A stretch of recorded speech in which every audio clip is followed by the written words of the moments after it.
Dalam cerita ini sepertinya si kakek belum buntung ya, kakinya masih ada dua, atau mungkin ya nantilah kita lihat aja. Hepator itu berhasil menahan serangan kakek. Dia menggunakan sebuah truk untuk menjadi tumpuannya dan melompat ke arah si kakek. Si kakek hanya bisa berkata pada anak itu, "Bobin, anak, pergilah dari sini." Namun kecerak, dar, si kakek dihantam begitu saja di arah dada oleh Hepator itu dengan tanduknya yang sangat keras, memantul ke sana kemari, menghancurkan beberapa gedung. Mereka berdua bersiap dengan kuda-kuda mereka masing-masing. "Ternyata kau ya," ucap si kakek. "Kau yang mengacaukan tempat ini. Bajingan," ucap si kakek yang marah. Para wartawan itu pun kaget mendengar bahwa si kakek bertarung melawan Hepaton. "Bertarung melawan Hepaton kau, kakek? Kalau begitu raksasa yang berambut panjang itu adalah, jangan-jangan adalah kak." Lalu si kakek pun berkata, tidak bisa bergerak sama sekali, dan terhadapku juga peringatanku, semuanya aku ketakutan karena aku berhadapan dengan musuh yang kuat. Dia kaku karena itu adalah mekanisme pertahanannya. Bukan itu semua, si kakek. Tatapannya yang selalu menyisakan itu adalah tatapan penasaran terhadap diriku. Si kakek hanya bisa mendicitkan giginya.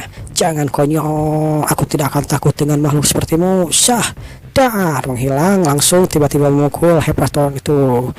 Pukulnya langsung ke arah perut. Si kakek pun langsung melompat untuk memegang tangannya. Dia bersiap-siap lalu melutut. Dar, si kakek berhasil melutut sang Hepaton. Hepaton seperti tidak merasakan apapun, dan si kakek juga seperti tidak mau berhenti begitu saja. Dia terus menghajar. Dar. Lututnya di kaki oleh si Hepaton, sementara itu lehernya akan dicop oleh tangan si kakek. Namun ketika akan dicop, tangannya berhasil dihentikan oleh Hepaton itu. Malah dia yang akan dicop oleh sang Hepaton, bersiap untuk mencopnya. Gecerak, dar. Ledakan terjadi di sana, ledakan sangat besar. Rupanya itu berhasil ditahan oleh tangan si kakek. Namun tangan si kakek langsung patah begitu saja dengan cepat. Alien itu berkata, "Sampai di sini saja, lalu nyahlah," ucapnya. Namun si kakek tidak mau mendengarkan. Dia pun langsung menendang ke atas. Dar. Kakek itu melompat ke belakang sambil memegang tangannya yang telah terluka.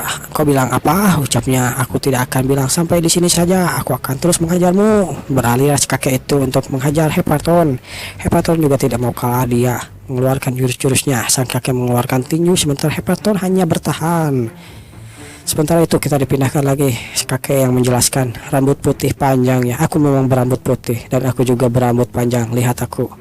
Aku memang gondrong layaknya musisi rock and roll. Tapi aku bukan raksasa itu," ucap si kakek. "Kalau begitu, siapa raksasa putih berambut panjang itu?"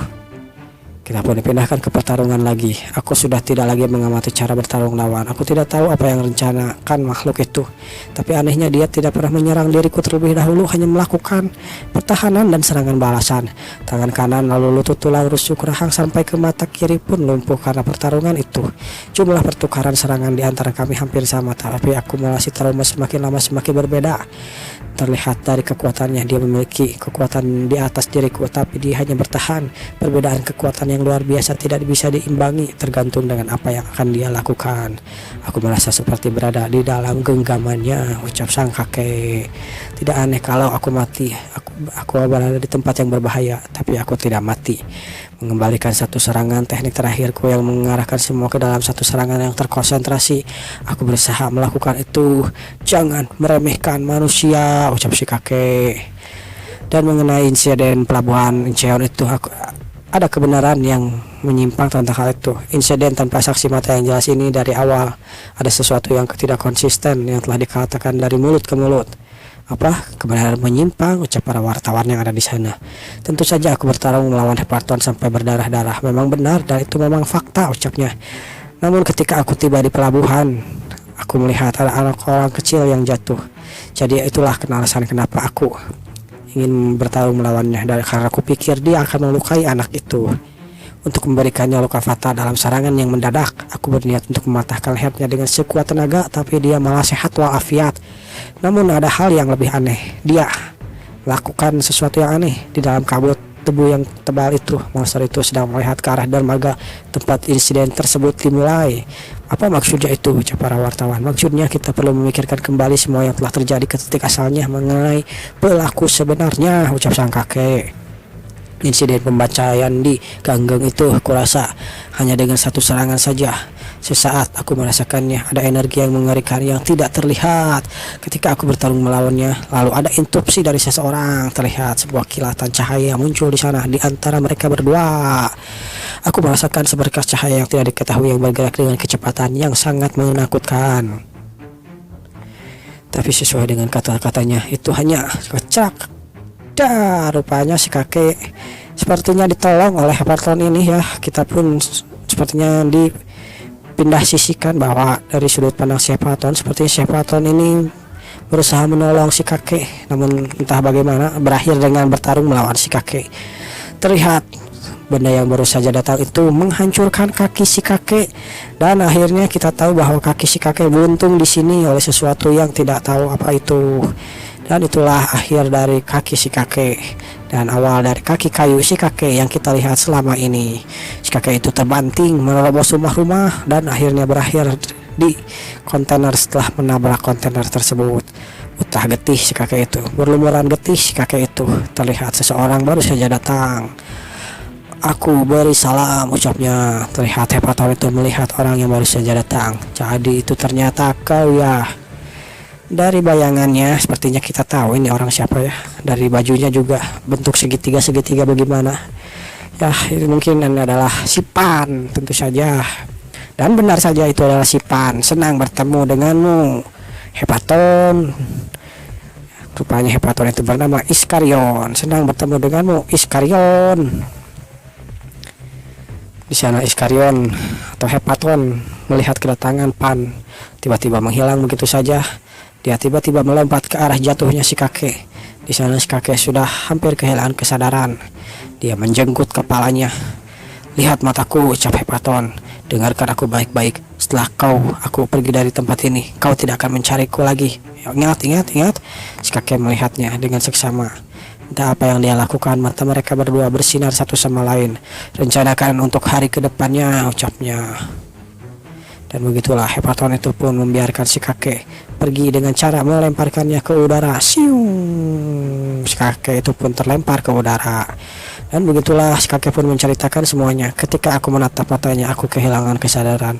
Dan aku tahu-tahu terlempar jauh ke gunung. Itulah yang dia lakukan. Apa? Rencanakan untuk ke hari kedepannya. Apalagi itu? Apa yang dikatakannya semua itu benar, ucap sang analis. Buat apa gue bohong anjing, katanya si ananya, goblok katanya. Aku hanya tidak sempat menceritakan tempat ini. Tapi Hepaton itu, ucap reporter yang lain, memiliki kesempatan untuk menghabisimu. Tapi kenapa kau tidak dibunuh? Kalau yang kau katakan benar, ya kalau yang kau katakan benar, bagaimana kita harus menafsirkan semua ini? Hepaton itu benar-benar ada di pihak kita. Si kakek hanya berkata, aku tidak tahu pastinya. Ketika aku bertemu dengannya, dia memang terlihat kontradiktif. Tapi emang jelas sekali bahwa dia itu alien. Keberadaannya memang misterius, tapi aku tidak bisa membuat keputusan dengan cepat. Setelah beberapa waktu berlalu, aku mencoba menebaknya. Aku bertanya-tanya tentang kejadian itu. Apa mungkin sang Hepaton sedang kebingungan saat itu? Kebingungan, ucap yang lain. Maksudku itu adalah pertempuran hidup dan mati, bukan? Kami mencoba membaca pikiran satu sama lain, dan itu adalah pertarungan yang bisa menumbuhkan rasa simpati terhadap lawan. Di luar keinginan untuk membunuh dan keinginan untuk bertahan hidup, ada kaitannya. Lalu ada ikatan yang jelas, yang sulit dijelaskan. Dalam pertarungan mempertaruhkan nyawa daripada perasaan ingin membunuhku. Hepaton sepertinya lebih ke rasa penasaran terhadap diriku. Tapi setelah aku memikirkannya lagi sekarang, sepertinya itu bukan rasa penasaran, tapi keraguan. Sampai terlihat di balik-balik bayangan itu kita diperceritakan. Ini tidak ada di cerita si kakek ya, tapi kita diceritakan kejadian yang sebenarnya apa yang terjadi di sana. Sebuah tangan muncul dari antah berantah, tangan yang besar, dan tentu saja itu adalah kekuatan milik si Pan yang bisa memunculkan tangan di mana. Kau terlihat sibuk, tapi kau tidak berniat bermain dengan petak umpet, bukan denganku, ucapan sambil mengeluarkan lingkaran-lingkaran sihirnya. Aku membunuh semua yang aku lihat sampai aku menemukanmu. Aku tidak mau melakukan hal yang merepotkan lagi, karena itu jangan kabur, Hepaton. Aku akan membunuhmu, ucapan. Setengah dari semua, dan aku akan menyeretmu pergi. Dia pun mengeluarkan tangan-tangan yang sangat banyak seperti biasa, dan dar. Hepaton itu menghindarnya dengan cepat, berlari ke arah Pan, dan gecerak dar. Malah Hepaton itu yang digecerak oleh tangan si Pan. Sudah kuduga semua yang ada di depanku tidak ada artinya.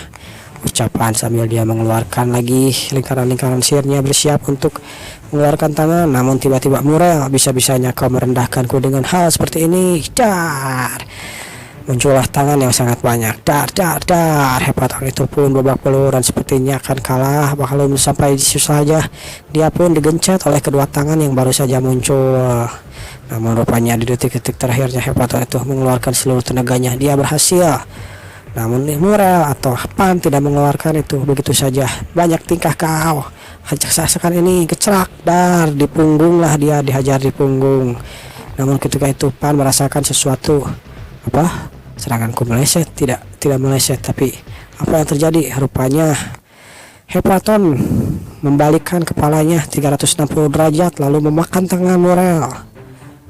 Itulah yang terjadi. Sementara itu kita dipindahkan lagi ke wartawan. Ada yang ingin saya tanyakan. Bagaimana seharusnya kita menafsirkan insiden Ganggeng? Apakah tidak ada cerita yang terbaru mengenai pelaku sebenarnya? Ucap seseorang di sana. Aku tidak memastikan siapa pelakunya, tapi ada petunjuk dari sinar yang telah memotong kakiku. Itu adalah serangan yang terlalu cepat untuk dilihat oleh mata biasa sehingga bentuknya tidak bisa dilihat.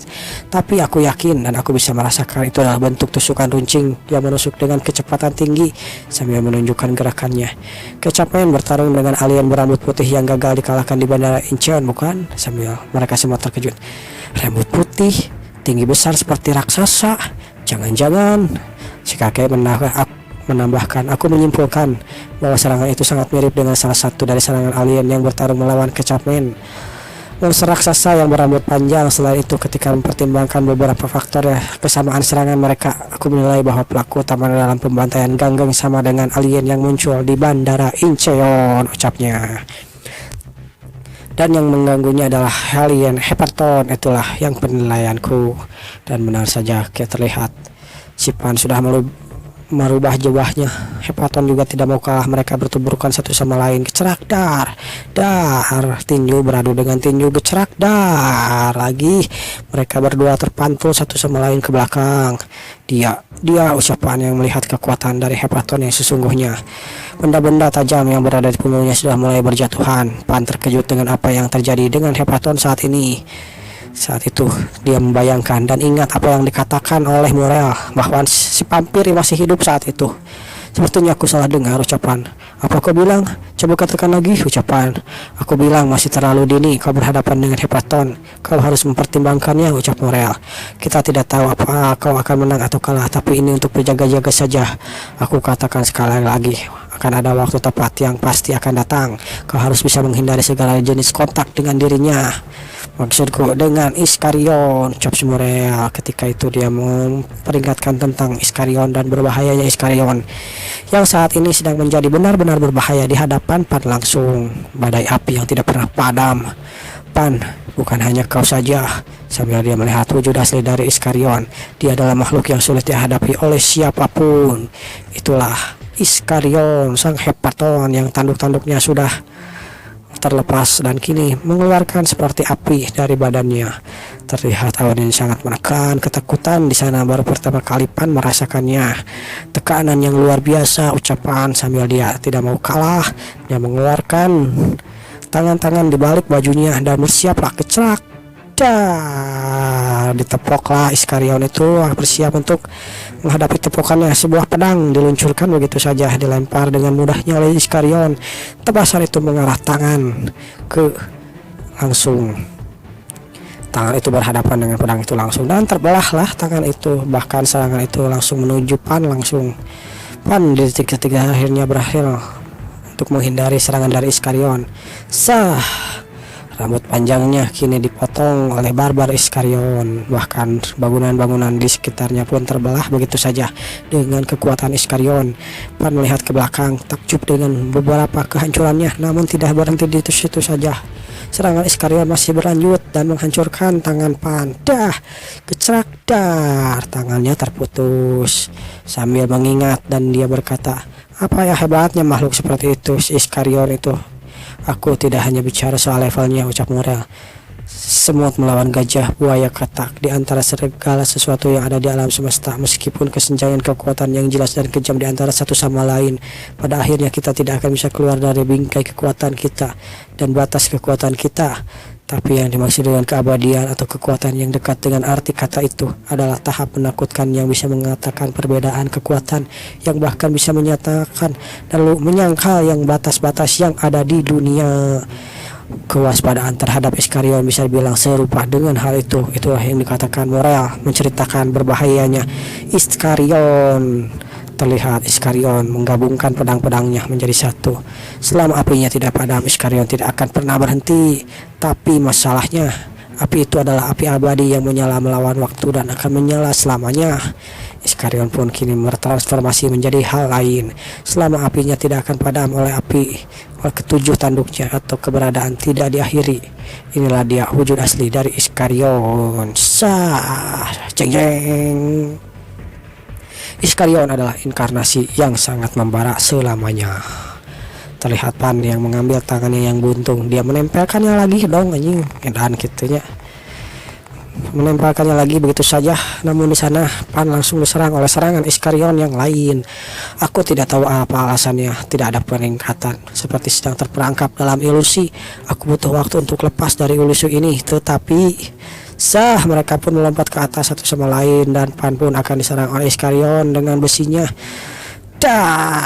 Diseranglah Pan oleh Iskarion, namun Pan berhasil menahannya dengan magic circle-nya. Pan di sana melihat langsung ke arah mata Iskarion yang bersinar dengan terang.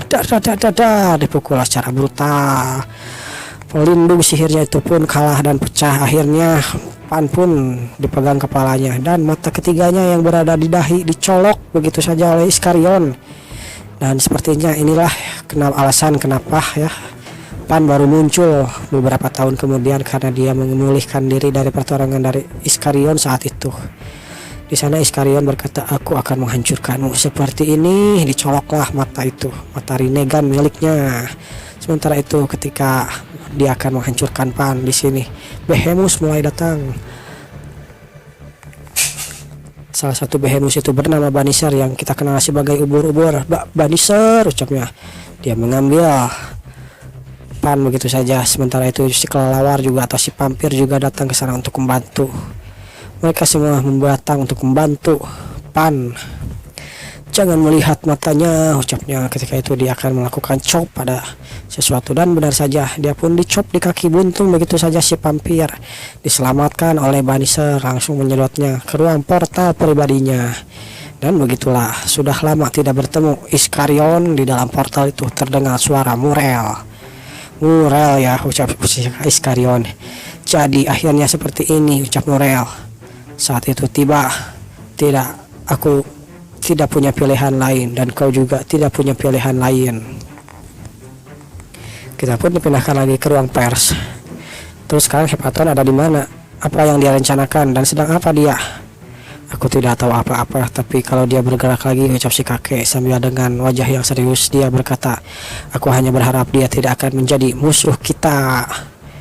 Karena kita tidak tahu informasi lain, kita akhiri dulu pembicaraan mengenai kasus Genggeng kali ini. Baiklah, kalau begitu tidak ada pertanyaan lagi, ucap si kakek. Aku akan berada di sini 30 menit lagi buat makan dulu, jadi jangan ragu untuk bertanya. Kalau begitu, apa Anda, ucap sang analis, apa Anda tahu orang ini? Sambil dia menunjukkan wajah seseorang sepertinya. Kita pun tiba-tiba dipindahkan ke Hong Kong. Terlihat seseorang dibangunkan dari tidurnya. Bangun, katanya cuma 3,5 jam, tapi kenapa malah lama begini? Rupanya itu adalah si Ipan bersama anak yang selalu bersama dengannya. Berisik, moodku sedang tidak baik-baik saja, jangan mengajakku bicara, ucap Ipan. Sudah lebih dari 30 menit setiap hari ngajak, nggak pernah nepatin janji. Bangunlah, dasar bodoh, banyak omong, ucap Ipan. Berisik, jadinya aku lupa sesuatu yang penting. Kalau perlu saran, tanya saja pada Tina. Perasaanku tidak enak, ucapnya. Seperti ada sesuatu yang tidak berjalan dengan lancar. Katanya mau membelikanku es krim. Aku tidak punya uang, aku pusing. Beli saja sendiri, ucap Ipan. Hal buruk terjadi satu demi satu, ucap Ipan. Dan mereka pun pergi ke suatu tempat yang sepertinya adalah tempat seseorang. Mereka pun disambut oleh seseorang yang baru saja datang. Kalian berdua ya? Hei, cepatlah masuk. Di sana Ipan sepertinya sudah mengenal orang itu. Temanilah Karol untuk bermain. Ayo Karol, kita bermain, ucapnya. Dan mereka pun akhirnya duduk satu sama lain. Sepertinya Ipan akan melakukan sesuatu.